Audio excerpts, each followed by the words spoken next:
오늘은 에베소서 5장 1절부터 14절 말씀을 읽겠습니다. 그러므로 너희는 사랑스러운 자녀로서 하나님을 따르는 자가 되고 그리스도께서 우리를 사랑하사 우리를 위해 자신을 향기로운 냄새의 헌물과 희생물로 하나님께 드리신 것 같이 사랑 안에서 걸으라.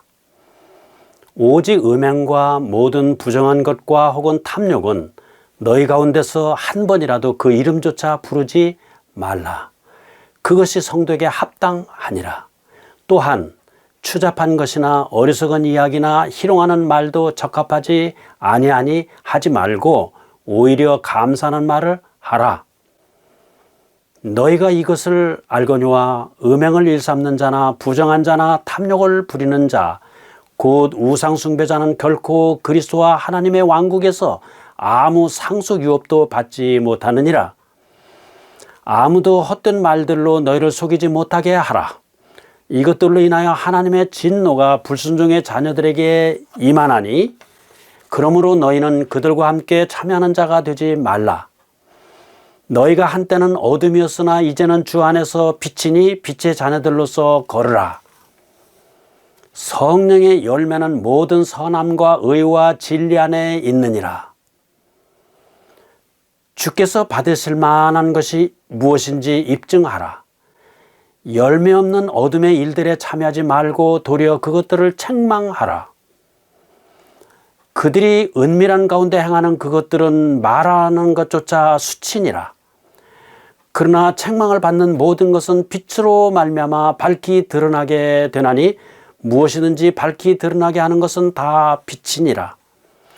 그러므로 그분께서 이르시기를 너 잠자는 자여 깨어서 죽은 자들로부터 일어나라. 그리스도께서 네게 빛을 주시리라 하시느니라. 오늘은 에베소서 5장 1절부터 14절 말씀을 중심으로 전에는 어둠이더니 이제는 빛입니다. 전에는 어둠이더니 이제는 빛입니다. 라는 제목으로 말씀드리겠습니다.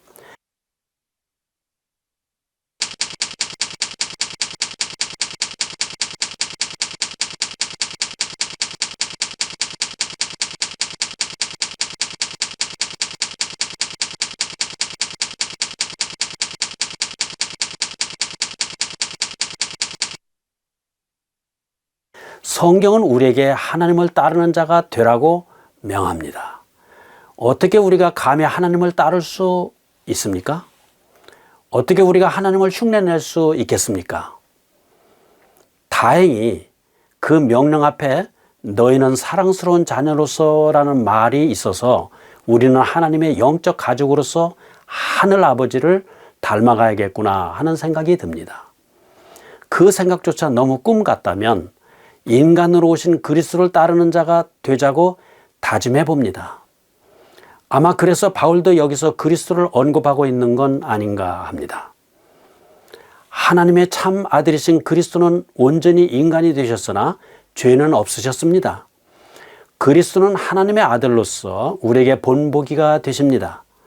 성령께서 바로 그리스도의 형상대로 우리를 새롭게 하시는 중입니다. 그리스도께서는 하나님을 따르는 자가 어떤 모습인지 몸소 보여주셨습니다. 하나님께서 너무 높으시다면 그리스도는 우리의 맏형처럼 따라가야 할 모범이십니다. 그러므로 우리도 사랑받는 자녀로서 그리스도의 성품을 지니고 살아야 함은 너무나 당연합니다. 그리스도께서 선하시면 우리도 선해야 합니다. 그리스도께서 친절하시면 우리도 친절해야 합니다. 그리스도께서 정의로우시면 우리도 공정해야 합니다. 그리스도께서 거룩하시면 우리도 순결해야 합니다. 그리스도께서 은혜로우시면 우리도 은혜를 베풀어야 합니다. 바울은 우리가 본받아야 할 수준까지 말하고 있습니다. 즉 우리는 사랑 가운데서 행해야 합니다. 노인에게 자리 하나 양보할 때도 싫은 걸 마지못해 하는 것이 아니라 사랑 가운데서 행해야 합니다. 젊은이 고맙소 소리를 못 들었어도 우리는 무조건적인 아가페 사랑으로 행해야 합니다. 그리스도의 사랑은 희생적인 사랑이었습니다. 그리스도는 우리를 위해 자신을 버리심으로 향기로운 희생물로 하나님께 드려 하나님을 기쁘시게 하셨습니다. 바울은 우리에게 사랑 안에서 걸으라고 2절에서 말씀하고 있습니다. 4장 1절에서도 부르심에 합당하게 걸으라고 말했었습니다. 현재 바울의 머릿속에 있는 말씀의 주제는 행함입니다. 우리는 자신의 유익을 희생해서라도 기꺼이 이웃의 유익을 위해 노력해야 합니다. 5장 3절에서 6절까지 함께 읽겠습니다.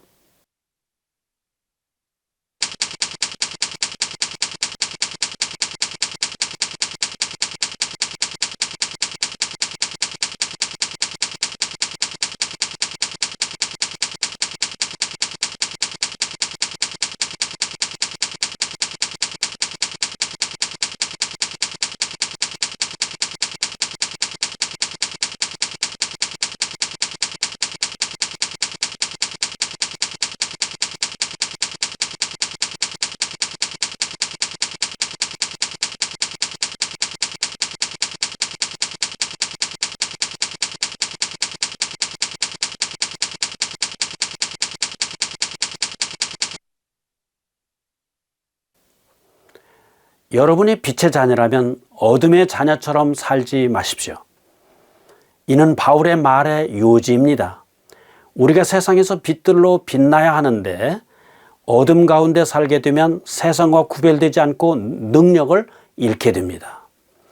우리가 만일 우리의 증언을 흐리게 하는 행동들을 하면 할수록 불순종의 아들들, 즉 하나님의 왕국에서 끊어진 사람들과 비슷해 보일 것입니다. 바울은 이런 어둠의 행위들을 비신자들과 연관시켜 말함으로써 우리에게 충격파를 보내고 있습니다. 빛의 자녀라면 어둠의 행위와 손잡고 살면 안 됩니다. 바울이 말하는 어둠의 행위들은 무엇입니까? 음행, 부정한 것, 탐욕, 추잡한 것, 어리석은 이야기, 희롱하는 말입니다. 여기서 음행은 헬라어 포르네이아를 번역한 것입니다. 포르노라는 단어도 같은 어원에서 나왔습니다. 음행은 간음, 간통, 동성애, 매매춘 등 결혼생활 바깥에서 벌어지는 모든 성적인 죄가 다 포함됩니다. 하지만 그리스도께서는 그런 외적인 행동들의 출처인 정욕에 더 관심을 집중시키셨습니다. 주님은 음욕을 품으면 그는 이미 마음속으로 그녀와 간음하는 것과 같다고 하셨습니다. 또 바울은 부정한 것을 언급하고 있습니다.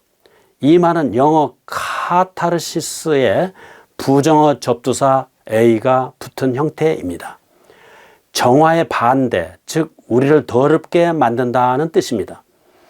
이것은 음행이 우리의 마음과 사고와 몸에 미치는 영향을 의미합니다. 음행은 우리를 도덕적으로 부정하게 만듭니다. 그것은 다시 죄책감, 수치심, 습관적인 죄, 강박증, 중독, 무절제한 삶 등으로 이어집니다. 텔레비전이나 영화, 특히 온라인에서 성적 표현이 갈수록 조장되고 있습니다. 현대 어두운 세상에는 온갖 더러운 것들을 옹호하며 자유로운 성적 표현을 무해하다거나 건강하다고 믿는 사람들이 많이 있습니다. 그들은 그것이 아무에게도 피해를 주지 않는다고 착각합니다. 하지만 바울은 죄를 합리화하는 헛된 말들에 속지 말라고 우리에게 경고합니다. 성적 부도덕은 결코 인간의 품위를 높여주지 않고 오히려 떨어뜨릴 뿐입니다. 성적 부도덕은 하나님의 형상대로 창조된 인간을 나의 이기적 욕구를 채우는 노르개로 전락시킵니다. 하나님이 우리에게 주시려는 것들이 우리가 어둠 속에서 추구하는 것들보다 훨씬 풍성합니다. 바울은 계속해서 탐욕에 대해서 언급합니다. 또한 이 단어는 음행, 부정, 무절제한 애정, 악한 욕정 등 육체적 죄의 행위들과 밀접하게 연관됩니다. 그러므로 탐욕은 만족을 모르는 성욕뿐 아니라 재물을 더 많이 소유하려는 욕구도 포함됩니다. 탐욕과 탐심은 똑같이 우상숭배와 연결됩니다. 탐욕은 자기가 소유하려는 것을 신으로 만들기 때문입니다. 육체의 정욕에 빠지는 이런 행위들은 성도들 중에서 그 이름조차 부르지 말아야 합니다. 이제 바울은 부도덕한 행위들에서 부도덕한 말들로 넘어갑니다. 추잡한 것이란 부끄럽고 수치스러운 말을 가리킵니다. 인간의 존엄성을 앗아가는 비열한 음담패설도 여기에 속합니다. 은근히 빈정대는 말, 선정적이거나 도발적인 말도 마찬가지입니다. 어리석은 이야기, 모럴로지아는 바보라는 뜻의 영어 단어 모론이 그 어근에서 파생되었습니다. 이 단어는 구어적으로 바보 같은 말이라 번역해도 무난합니다. 성경에서 어리석은 사람이란 지적 능력이 떨어지는 사람이 아니라 하나님의 실체를 부인하는 사람입니다. 다윗은 어리석은 자가 마음속으로 이르기를 하나님은 없다 하였도다라고 썼습니다. 요컨대 어리석은 이야기는 무의미하고 공허하고 미련한 말, 유익을 끼치지 않고 덕을 세우지 않는 불필요한 말을 가리킵니다. 전후서 7장에서는 가시나무가 솥 밑에서 우지직 소리를 내는 것처럼 어리석은 자의 웃음도 그와 같나니 이것도 헛되니라 라고 했습니다. 다시 말해서 그런 잔가지에 붙은 불은 요란하지만 잠깐입니다. 재만 남고 솥의 음식 재료는 여전히 차갑습니다. 쓸모없는 불입니다. 희롱하는 말도 유트라 팔리아라는 한 단어에서 왔습니다. 이 단어는 순진한 말을 이중의 의미로 비틀어서 도발적이고 음란한 그리고 부도덕한 말로 만드는 유머를 가리킵니다. 그런 유머를 여러분도 아실 것입니다. 멀쩡한 말을 슬쩍 추잡하고 저속한 뜻으로 변질시켜 거기서 쾌감을 느끼는 사람들이 여러분 주변에도 있을 것입니다. 이런 희롱하는 말은 생각이 늘 시궁창에 빠져 있어 폐수로 연명하는 사람들의 추한 표현입니다. 참고로 이런 비뚤어진 언어들은 유머 감각과는 무관합니다. 우리는 유머를 즐기고 아이러니에 박장대소할 수 있는 정신적, 정서적 역량이 있습니다. 바울은 지금 건강한 유머 감각을 정죄하는 게 아닙니다. 바울이 책망하는 것은 부적절한 농담 또는 부적절한 시점의 농담입니다. 음란한 말이나 지저분한 농담은 아무런 유익이 없습니다. 오히려 사람을 깎아내립니다. 대신 우리는 감사하는 말을 하도록 혀를 사용해야 합니다. 성적 욕설이나 남을 비하하는 말들을 자주 하면서 별것 아닌 것처럼 생각하는 사람들이 있습니다. 물론 우리는 그렇게 무지하지 않지만 그럼에도 자칫 현대 사회의 그런 유행병에 무감각해지기 쉽습니다. 그래서 바울의 단호한 직설은 우리에게 충격적으로 다가옵니다. 바울은 음행을 일삼는 자나 부정한 자나 탐욕을 부리는 자와 같은 죄의 생활 방식을 노골적으로 지속하는 사람들은 하나님의 왕국에 동참할 수 없다고 딱 잘라 말합니다.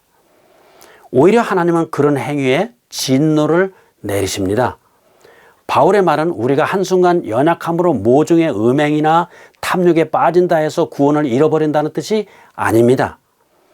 하나님은 우리가 인간이며 죄를 지을 것을 아십니다. 중요한 것은 우리가 하나님께 반항하는 생활 방식을 의식적으로 지속하는지 여부입니다. 또는 우리 삶의 전반적 흐름이 하나님 쪽으로 가고 있는지 여부입니다. 바울이 말하는 것은 부끄러운 줄 모르고 고집하는 악한 생활 방식입니다. 그런 생활 방식은 아무리 권면하고 지적하고 징계해도 변하지 않으며 변할 수도 없습니다. 하나님의 일들에 그 정도로 무반응이라면 이 사람은 정말 범법과 죄들 가운데서 죽어 있어 여전히 본래 진노의 자녀라는 증거일 것입니다. 요컨대 야행성 동물이 빛을 피해 숨듯이 말로는 신자라고 하면서 의와 참된 거룩함에 빛을 일관되게 피하는 사람들이 있습니다. 그들은 자신이 정한 어둠의 사람임을 그렇게 내보이는 것입니다. 성경은 하나님의 진노가 불순종의 자녀들에게 임한다고 말하고 있습니다. 5장 7절에서 10절을 함께 읽겠습니다.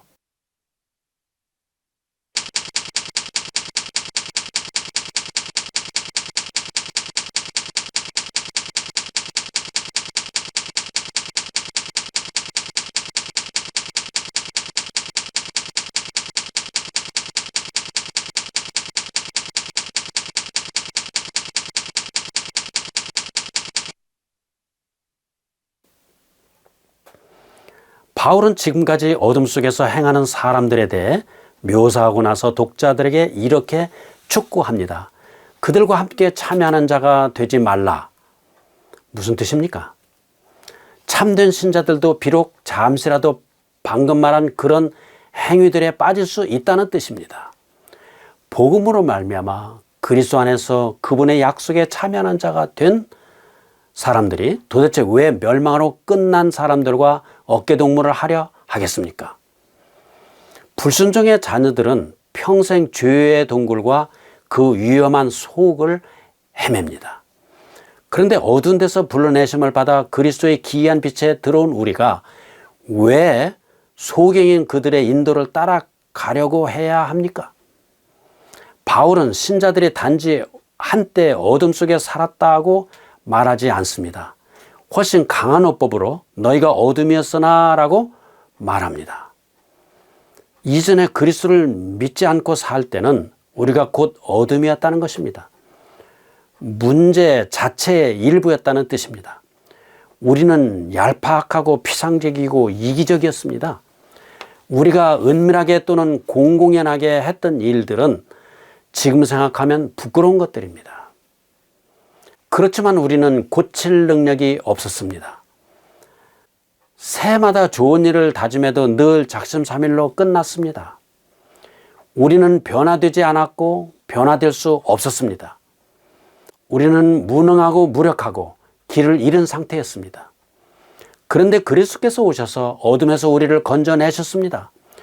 전에는 어둠이더니 이제는 빛입니다. 그리스도를 처음 믿는 순간부터 그렇습니다. 하나님은 거룩과 진실과 사랑과 소망의 완전한 빛이시며 우리는 그 빛을 반사하는 빛입니다. 따라서 우리는 다른 사람들이 어둠에서 나올 수 있도록 길을 비춰줘야 합니다.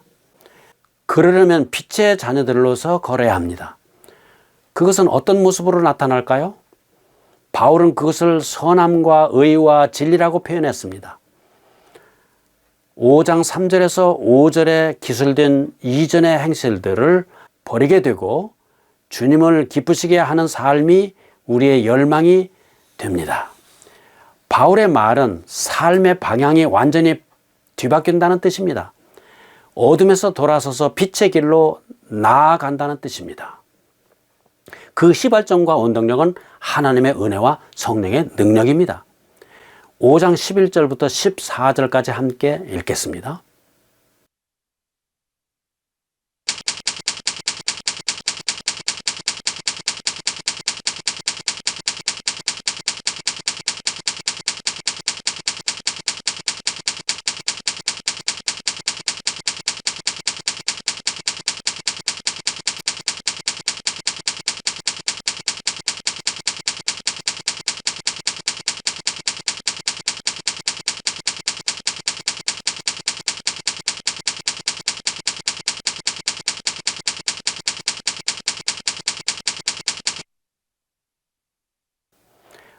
우리가 어둠의 일들에 참여하면 모두에게 비참한 영향을 미칩니다.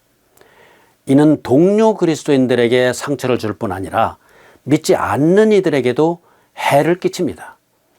말로는 진리의 자녀라고 하면서 거짓말하고 사기치고 남을 비하하고 험담하면 많은 사람들이 우리를 위선자로 일축해 버립니다. 언행이 일치하지 않는 우리의 더러운 간증 때문에 비그리스도인들이 하나님으로부터 완전히 돌아설 수도 있습니다. 거짓 종교들이 주관하는 자기 개발 프로그램들을 통해 그들 자신의 취향을 길러보려 할 수도 있습니다. 우리가 선함과 의와 진리의 빛을 비추지 못하면 그들을 악함과 불의와 속임수에 놀아나도록 방치하는 것이 됩니다. 바울은 열매 없는 어둠의 일들에 참여할 게 아니라 도리어 그것들을 책망하라고 조언합니다. 물론 악을 단호히 지적하거나 불의에 맞서 싸워야 할 때도 있습니다. 바울이 10절부터 13절 부분에서 말하는 초점은 그게 아닙니다. 그냥 마땅히 살아야 할 삶을 사는 것입니다. 당신의 고성능 레이저 빔을 쏘아 불의한 자들의 악을 닥치는 대로 태워버리라는 것이 아닙니다. 그보다 우리의 빛은 대비 효과를 통해 현실을 드러내는 것입니다. 우리가 정직하게 살면 주변의 부정직함이 드러납니다. 우리가 성실하게 살면 그것이 지출 경비를 부풀리거나 직장에서 시간을 낭비하는 그런 사람들에게 충격을 줍니다. 그냥 빛을 비추는 것이 어둠을 드러내게 됩니다. 우리의 빛은 어둠을 드러내고 경고하고 주목을 끕니다. 그러면 이를 통해 하나님께서 다른 사람들의 삶 속에 하나님의 불꽃을 붙이십니다. 14절 말씀은 신자들이 수시로 부르던 회개와 격려의 찬송이었을 것입니다. 영광의 아침이 밝아 이제 신자들은 그리스도의 영광이라는 찬란한 빛을 마음껏 누리면서 걸어가는 존재들입니다. 너 잠자는 자여 깨어서 죽은 자들로부터 일어나라. 그리스도께서 내게 빛을 주시리라. 빛은 하나님의 기록된 말씀일 수도 있고 하나님의 성육신하신 말씀일 수도 있습니다. 이 빛은 탐조등처럼 이뤄진 사람들을 찾아내 그들을 어둠의 나라에서 불러냅니다. 모든 인간에게는 하나님이 주신 양심이 있습니다. 양심은 인간의 자체적 속성이 아니라 하나님의 은혜로 각인의 마음에 새겨주신 것입니다. 죄를 지으면 양심이 경고합니다. 그래서 완벽하게 거룩하신 하나님 앞에서 모든 인간이 유죄임을 자각하게 합니다. 오직 하나님의 빛만이 어두운 혼을 빛으로 덮어 우리의 더러운 양심을 깨끗하게 하실 수 있습니다. 하나님의 빛은 당신의 삶이라는 등불을 통해 얼마나 잘 비치고 있습니까? 당신이 이 세상에 존재함으로 인해 당신의 가정이나 학교나 직장에 변화가 나타나고 있습니까? 당신은 생동감 있는 증언으로 사람들을 구주께로 이끌고 있습니까? 아니면 당신은 빛을 통 속에 감춰두었다가 주일에 교회에서만 꺼냈습니까? 주님은 당신을 쓰기 원하십니다. 당신의 삶에서 죄가 하나님의 빛을 어둡게 만들고 있다면 지금 시간을 내서 주님께 자백하고 용서를 구하십시오. 깨끗하게 해달라고 기도하십시오. 오늘은 여기까지 하겠습니다.